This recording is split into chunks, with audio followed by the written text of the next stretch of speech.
Hey everyone, and welcome to This Explainer. Today, we're doing something honestly pretty fascinating. We're setting the stage for a profound, dramatic dissection of a very brief yet incredibly dense piece of source material, Psalm 53. If you've ever wondered how ancient texts can pack the sheer emotional punch and visual storytelling of a modern blockbuster film, well, you're absolutely in the right place. We're going to treat this short piece of text almost like a storyboard. We'll be analyzing every cut, every pan, and every dramatic zoom. It's a literal masterclass in concise storytelling, and I'm so excited to break the whole shebang down with you step by step. Let's get into it.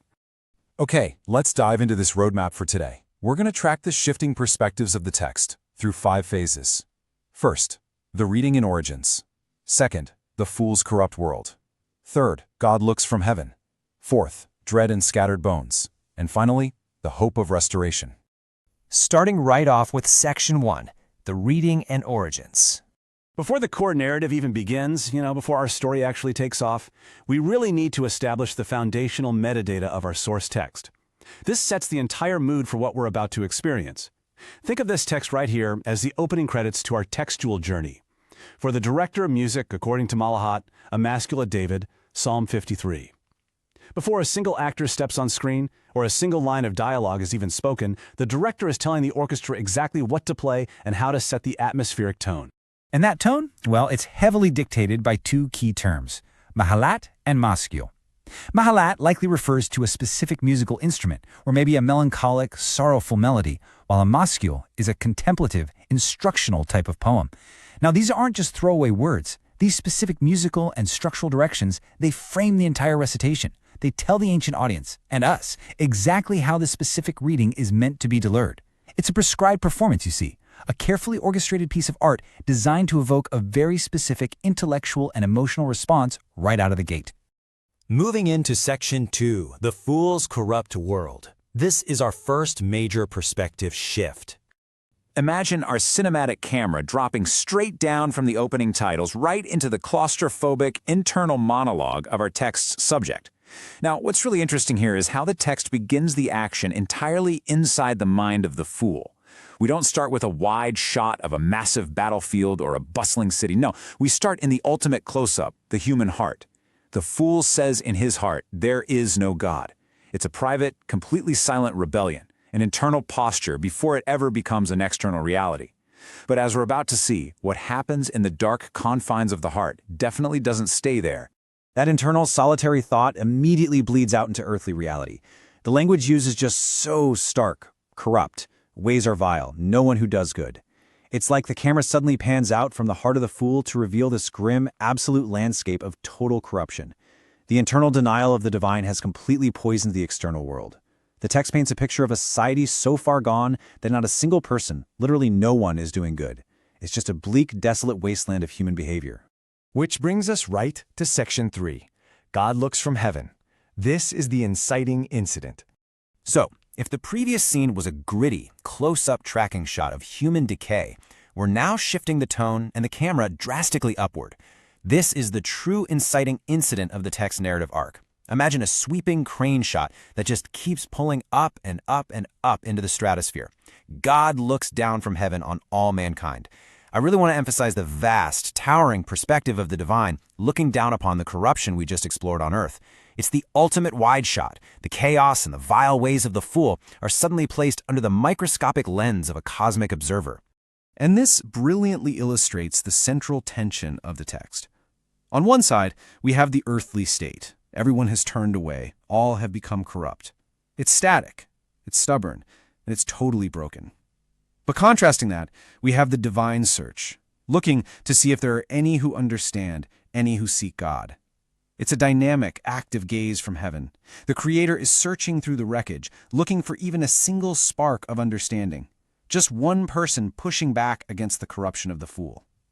But what does that heavenly search actually find? There is no one who does good, not even one. Take a second to really let that sink in. There is no one who does good, not even one.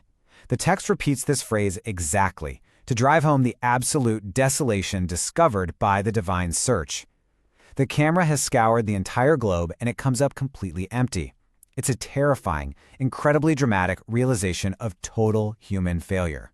Now we're entering section 4, Dread and Scattered Bones. Prepare yourselves, because this is the climax of our explainer.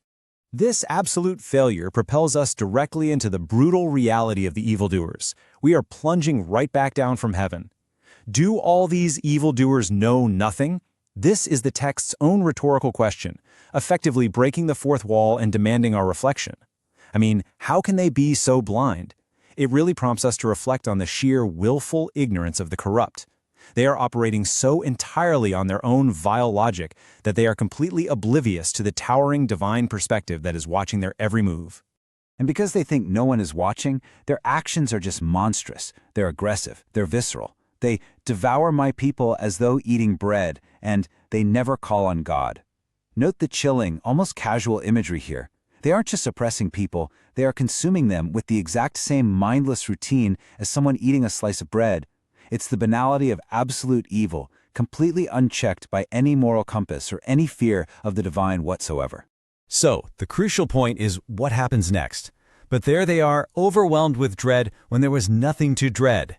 Talk about a sudden psychological twist. It's a massive, dramatic reversal of fortune for the evildoers.